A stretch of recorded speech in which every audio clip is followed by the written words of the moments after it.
মায়া, তুমি এত রাতে আমার রুমে চলে এসেছো? আর তুমি ঢুকলে কিভাবে? তোমাকে কেউ দেখেনি?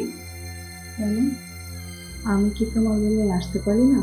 অবশ্যই পারো, কিন্তু তুমি ঢুকলে কিভাবে? আমার কেন যেন মনে হলো তুমি আমাকে খুব মিস করছো, তাই তো চলে এলাম।